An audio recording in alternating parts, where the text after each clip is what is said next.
സിലു കഴിഞ്ഞ ദിവസം ഒരു വീഡിയോ തൻ്റെ യൂട്യൂബ് ചാനലിൽ ഇട്ടിട്ടുണ്ടായിരുന്നു. ആ ഒരു വീഡിയോ എന്ന് പറയുന്നത് കുറേയധികം നെഗറ്റീവ് കമൻറ്റ്സ് വന്നതിന് മറുപടിയായിട്ടായിരുന്നു സിലു ആ ഒരു വീഡിയോ ചെയ്തിട്ടുണ്ടായിരുന്നത്. നെഗറ്റീവ് കമൻറ്റ്സ് സിലുവിന് വരാനുണ്ടായ മെയിനായിട്ടുള്ളൊരു കാരണം എന്ന് പറഞ്ഞു കഴിഞ്ഞാൽ, ലേറ്റസ്റ്റായിട്ട് സിലുവിൻ്റെ മോളുണ്ടെങ്കിൽ കോച്ചിങ് സെൻറ്ററിൽ കൊണ്ട് ചേർക്കുന്ന രീതിയിൽ ഒരു വീഡിയോ ഒക്കെ ഇട്ടിട്ടുണ്ടായിരുന്നു.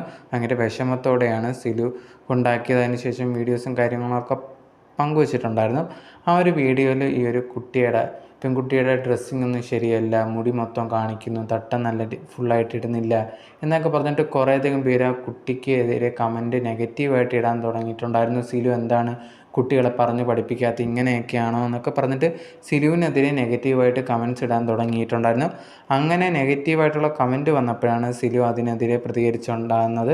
ഞാനുണ്ടെങ്കിൽ എൻ്റെ മോളെ എല്ലാം ശരി എന്താണ് തെറ്റെന്താണെന്ന് കറക്റ്റായിട്ട് പറഞ്ഞ് പഠിപ്പിക്കാറുണ്ട്, അവൾക്കതെല്ലാം അറിയാവുന്നതാണ്. പിന്നെ ഓരോരുത്തർ ഇങ്ങനത്തുള്ള രീതിയിൽ കമൻ്റ് ഇടുന്ന ഒരിക്കലും ശരിയായിട്ടുള്ളൊരു കാര്യമല്ല.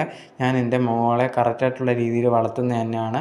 നിങ്ങളുടെ മക്കളുടെ കാര്യം നോക്കുക. ചിലപ്പോൾ നിങ്ങളുടെ മക്കൾ കോളേജിൽ ഏത് രീതിയാണ് നടക്കുന്നത് നിങ്ങൾക്ക് അറിയാൻ പോലും പറ്റുന്നുണ്ടാവില്ല. ഞാനും കോളേജിൽ പോയിട്ടുള്ളതാണ്, എനിക്കറിയാം ഇപ്പോഴത്തെ കുട്ടികളൊക്കെ എങ്ങനെയാണ് എന്നുള്ളൊരു കാര്യം. അപ്പം നിങ്ങളുടെ മക്കളുടെ കാര്യം ആദ്യമേ നോക്കൂ. എൻ്റെ മോളെ ഞാൻ നല്ല രീതിയിൽ തന്നെയാണ് കാര്യങ്ങൾ പറഞ്ഞ് മനസ്സിലാക്കി പഠിപ്പിക്കുന്നത് എന്നുള്ളൊരു കാര്യം കൂടിയായിരുന്നു സിലു ലേറ്റസ്റ്റായിട്ട് ഇട്ട വീഡിയോയിൽ പറഞ്ഞിട്ടുണ്ടായിരുന്നത്. ഈ ഒരു വീഡിയോയ്ക്ക് പിന്നാലെയും കുറേയധികം പേര് നെഗറ്റീവായിട്ട് കമൻറ്റ്സും കാര്യങ്ങളൊക്കെ ഇടുന്നുണ്ടായിരുന്നു. സിലുവിന് ഭയങ്കര അഹങ്കാരം കൂടി എന്നൊക്കെ പറഞ്ഞിട്ട്.